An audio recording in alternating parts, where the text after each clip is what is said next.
I remember the scent of fresh paper and coffee mingling in the bookstore lobby, the exact aroma I'd pictured 100 times during my writing journey. It was the evening of my debut novel's launch, and Maple and Main Books had rolled out a velvet rope, set up tiered shelves displaying crisp copies of Whispers at High Tide, and hauled in a stack of lavender and gold bookmarks I'd designed myself. Twinkling fairy lights draped along the windows, and a trio of string musicians tuned their instruments in the corner, ready to give my reading that bookstore chic glow. I could barely believe I'd made it here. Months of sleepless nights, rewrite after rewrite, early morning edits, while the city slept.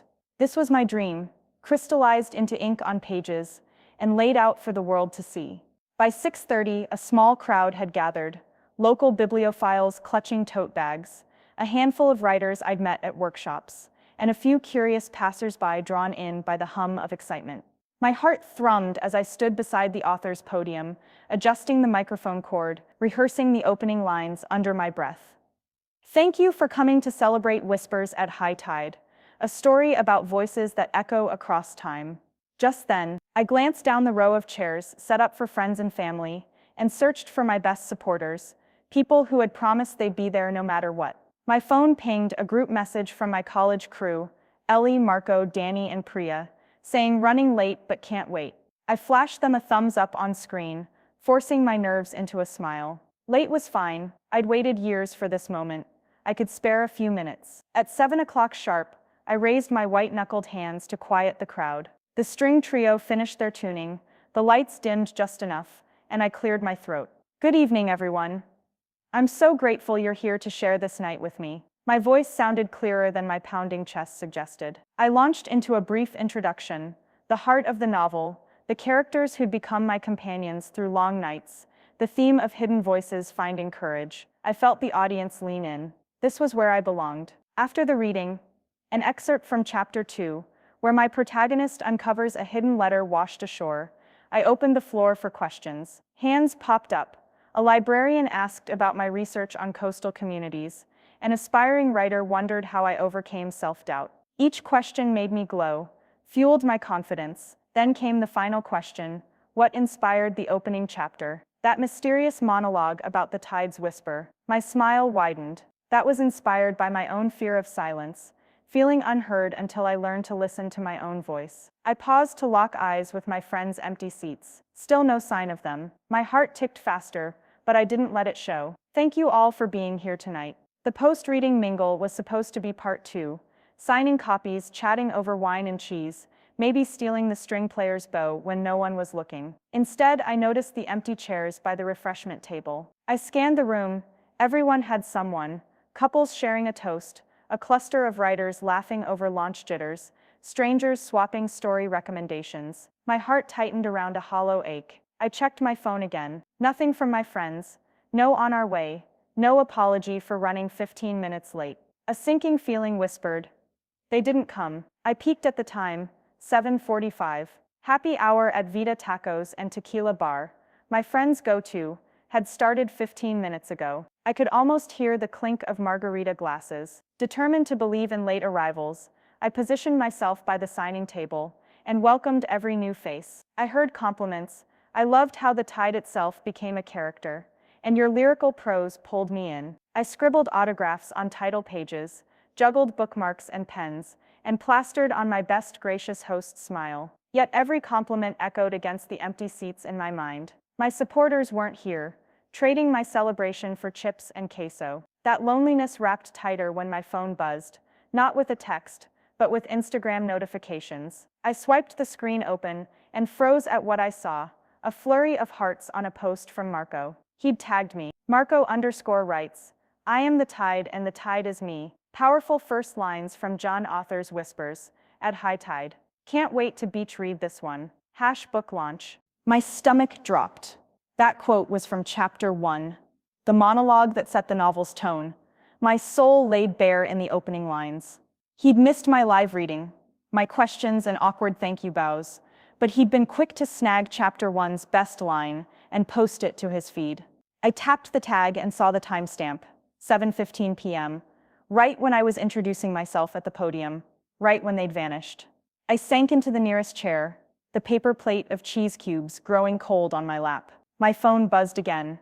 Danny tagging Priya and Ellie on a Snapchat story. Bright neon letters. Happy hour book. Launch any day. #margs over monologues. Sorry. Not sorry. I felt bile rise. They hadn't even bothered to wait. They'd skipped me entirely. And here they were, broadcasting it. My throat constricted. I wanted to vanish beneath the library of books on the shelf, disappear between the pages I'd written. I closed my eyes, drawing a breath. The questions I'd answered, the readers I'd inspired, those moments were real. But part of me, the part that still ached from childhood comparisons to Derek, wanted to stomp and shout. I did this for you. Yet I knew confrontation now would only magnify my hurt. I slipped out through the back exit, past a stack of boxes labeled Return to Publisher and Press Kits. Outside, cool night air settled on my face. A gentle balm.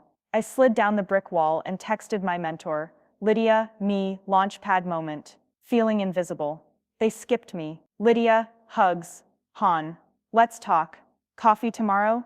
Me, yes. I need perspective. I shut off my phone and walked toward Vita Tacos, determined to face the scene. Through the mottled yellow light of the restaurant's neon sign, I saw them, Ellie in her denim jacket, Marco mid-laughter, Danny raising her pink drink in a cheers, Priya leaning in close to hear a joke, their faces lit by the warm glow of margaritas. I paused at the entrance, watching them. A part of me wanted to storm in and demand explanations, to have every apology spilled out over empty tortillas. But I also realized something: my own worth wasn't measured by their attendance. Book people, the readers who stayed, the strangers who'd read my words and come to hear my voice, those were the people who mattered. They were the heartbeat of Maple and Maine tonight, not the friends sipping tequila on the other side of town. I exhaled. Maybe my friends would come around. Maybe they'd post a belated, "Sorry we missed it" story. Stranger things had happened, but I needed to own this moment for myself first. I turned away from Vita Tacos and walked down the lamplit sidewalk, the hush of the city night wrapping around me. I passed a wishing well fountain in the park, its waters glinting under moonlight. I knelt and tossed in a lone lavender bookmark, closed my eyes. May I find validation in my craft, not in last-minute RSVPs. May I build a tribe that shows up for my words, no matter where they're found. I rose, dusted off my jeans, and headed home. Behind me, the laughter of happy hour faded into the hum of late-night traffic. Ahead of me lay new pages to write, book events yet to come, and the quiet knowledge that chapter 1 of my own story was far from over. Part 2 will pick up with the aftermath. A conversation with Lydia that reshapes how I value my supporters, a surprise ally from the reading audience, and the emotional reconciliation, if not with my friends, then with my own expectations, as I forge ahead to complete the launch celebration on my own terms. The next morning, I woke before my alarm. The sky outside my window was the pale pink of dawn, the city still hushed under the early light. My head throbbed with the remnants of last night's dejection, and I turned off my phone. I needed time before I faced another ping of Instagram notifications. I brewed a pot of green tea and carried it into my office, where the empty bookstore program still lay face up on my desk, a poignant reminder of both triumph and disappointment. I sat at my laptop and stared at a blank document titled Launch Debrief, fingers hovering above the keys. But instead of writing a post-mortem, I reached for my planner and penciled in coffee with Lydia at 10 a.m. It felt like a lifeline, honest talk, tough love, the outside perspective I craved. Lydia's cafe was bright and breezy, walls painted a soft mint and decked with succulents in mismatched pots. She waved from a corner table, waving one hand while thumbing through a stack of manuscripts. "Hey you," she greeted, as I slid into the seat across from her. "How's my favorite debut novelist?" I managed a tight smile. "I have mixed feelings." She folded her napkin and studied me. I gathered as much. Spill. I took a long sip of tea. Last night, great turnout. Readers asked thoughtful questions, were genuinely moved by chapter 2. But my friends, my closest friends, skipped it for happy hour, and then they turned around and reposted a line from chapter 1. That stung. Her eyebrows lifted. First off, screw them. Second, it's normal to want your people there. But sometimes they're too caught up in their own lives to notice. That's on them, not you. I nodded. eyes downcast. I know, but it hurt. I kept thinking, if they don't show up, does my work matter? Lydia leaned forward. Your work matters to the people who were there, and to the readers who couldn't attend but read your book. Your value isn't determined by who RSVPs, it's determined by the hearts and minds you touch. I let that sink in. I spent weeks planning that launch, venue, readings, playlists, bookmarks. I wanted a moment where everything I'd lived and written about came to life. And then it felt like I was performing to empty seats. She reached across and squeezed my hand. I get it, but consider this. What if those empty seats allowed new seats to occupy the room? The people who were there, those strangers, your fellow authors, the bookstore staff, they're your real party. They showed up despite zero obligation. That means something. I exhaled, nodding. You're right, they're the tribe I'm building. She grinned. Exactly. Now let's figure out how to celebrate with them again on your terms. We spent the morning mapping out Plan B, an intimate Chapter 1 salon at her studio, a reading circle followed by a live-streamed discussion, plus some delicious pastries courtesy of the cafe next door. Lydia insisted on cupcakes frosted lavender and gold, echoing my bookmark design. We settled on next Wednesday, giving me time to recover emotionally and give my readers a new chance to engage. After coffee, I walked home through the park, absorbing the spring air. I stopped by the community bulletin board and thumbtacked a flyer. Whispers at High Tide. Chapter 1 Salon, Wed 7 p.m. at Lydia's studio. With a scannable QR code linking to an RSVP page. Underneath, I posted, free. Everyone welcome, perfect intro if you missed the big launch.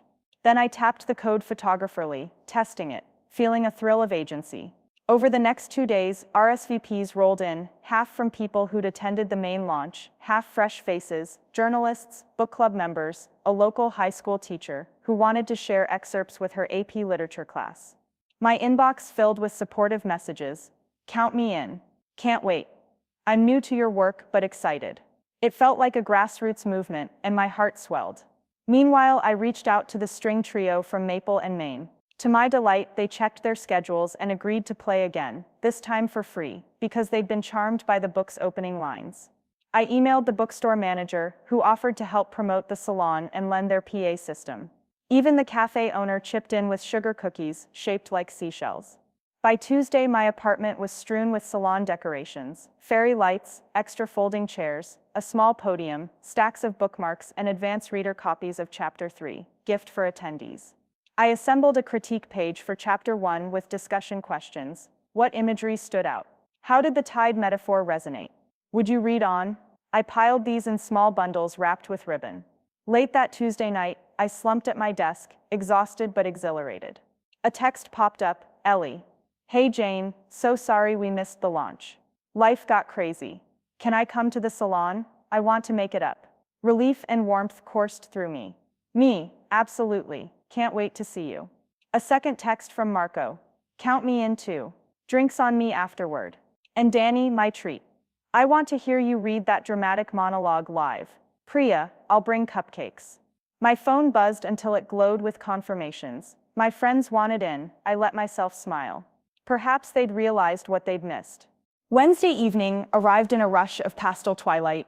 I picked up the string trio from the cafe and arrived at Lydia's studio, a converted loft with whitewashed brick walls and bright windows. We arranged chairs in a semicircle around the podium, string instruments tucked in the corner. Lydia strewed cupcakes on a side table, sparkling with edible glitter. At 6:50, the first guest arrived, a tall man with round glasses and an eager smile. He set up his camera on a tripod for the live stream. Soon the seats filled, book lovers clutching books, notebooks open, everyone buzzing with anticipation.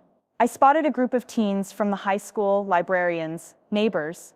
I even saw a journalist I'd met at a conference. My circle of support felt real and diverse. At 7 o'clock sharp, I dimmed the lights, and one musician played a soft chord. I stepped to the podium, heart fluttering with the same mixture of nerves and excitement from my bookstore launch. Only this time, the room felt intimate. I greeted everyone, thanked them for coming, and explained the salon's origin story, the original launch, the friend's absence, and the decision to create this inclusive space. Honesty rippled through the audience. I saw nods and warm glances. Tonight, I said, I want to reclaim Chapter 1, the monologue I wrote as a love letter to perseverance. It will be my gift to you in gratitude for showing up. Then I invite your thoughts, your laughter, your questions. Let's dialogue. I took a breath and opened my book to Chapter 1, the tide whispering secrets against jagged rocks. My voice wavered on the first line, but the string players lifted a gentle chord, anchoring me. I found my rhythm, each word rolling forward like a wave, language alive, the audience leaning forward. At the climax, when the narrator declares, I am the tide, and I will carry the voices of those who dared to listen, the studio held its breath, and then erupted into applause. I closed the book to a warm ovation, cheeks tingling. I smiled at Lydia, at the musicians, then scanned the crowd, eyes bright, lips curved, phones set aside, notebooks ready. Even my friends, Ellie, Marco, Danny, Priya, sat in the front row, hands clasped, pride shining in their expressions. We transitioned into discussion. Hands popped up. A librarian asked about the research behind title metaphors. A teacher wondered how students could use the chapter as writing inspiration. A teen confessed the monologue gave her courage to speak up in class. We talked for over an hour, laughter punctuating serious insights. At one point, Marco raised his hand sheepishly. I owe you all an apology, he said. I didn't realize how much this mattered to you and to me. That post was thoughtless. So Jane, I'm sorry I skipped your launch. I was wrong. You deserve more than a quote on my feed. He looked at the group. I'll make it up by my remarks. This salon is proof stories aren't just words on paper. They're experiences we share together. I felt tears prick my eyes. Danny stood and brought over the cupcakes, offering them to me. For Chapter 2, she joked. The room chuckled and erupted in applause again, warmth filling the space. Priya raised a glass of elderflower cider. To Jane, she said, who shows us that launches are not events but journeys. Journeys we take when we choose to listen. I lifted my own glass, voice thick, to all of you for being part of mine. I paused, letting the moment settle like soft sediment, and to the tide that reminds us to keep listening. Afterward, we drifted into a cozy reception. Fairy lights, lavender mint cookies, strings of laughter. People mingled, traded pages from favorite books, snapped photographs. Lydia cornered me with a hug. This is better than your original launch, she whispered. You turned adversity into connection. I nodded, heart full. I learned that the true power of a launch isn't the spectacle, it's the people who really show up. Later, as guests began to filter out, my friends gathered around me. Ellie slipped an arm around my shoulder. I'm so proud of you, she said. And sorry I missed it the first time. I'll never skip your next event. Danny pressed a chocolate seashell cookie into my hand. You're unstoppable. Chapter 3, here we come. Marco gave me a fist bump. And next time you pick our happy hour spot, no excuses. Priya pulled me into one last hug. You're the tide, she murmured, carrying all our voices forward. I laughed, tears slipping down my cheeks as I hugged each of them back. This time, there were no empty seats, only a circle of support anchors in my journey. That night, I curled up in my writing nook, the lavender bookmark from Lydia's salon peeking from the paperback. Books and Brews had restocked Whispers at high tide on First Salon shelves, and I'd received messages from those overseas who'd joined the live stream. It felt like a constellation of connection, luminous dots of community I could see stretching out through screens and city streets. I opened my planner to jot down reflections. Chapter 1 Salon was a success. 50 live attendees, 120 online. Lessons learned: value authenticity, create adaptive moments. Next steps: Salon Series Part 2, Chapter 2, Potential Podcast Partnership. I sipped chamomile tea, inhaled its calming scent, and typed a quick Facebook post, Jane Doe. Last night was magic. Chapter 1 Salon at Lydia's. An evening of readings, laughter, and real talk. If you missed the launch, you got a second chance, and then some. Thank you to everyone who showed up in person and online. The tide carries all our voices. Here's to many more waves #whispers at high tide #Chapter 1 Salon. Notifications pinged almost instantly. Hearts, comments, shared memories. I smiled, warmth spreading through me. This was only the beginning. Chapter 2 awaited its salon, then Chapter 3, then the next book and the next gathering. My launch wasn't an endpoint. It was the threshold into an ongoing conversation. And as I closed my laptop, I heard the faint echo of the salon's laughter, the rustle of pages, the string trio's last chord. In that echo, I recognized my own voice, resilient, unshakable, ready to ride the tide. Because sometimes a skipped event and a reposted quote can feel like betrayal, but they can also become the catalyst for something far more human, a community that chooses to show up again and again for the stories that shapeshift loneliness into belonging. And in that belonging, we find our truest audience and ourselves.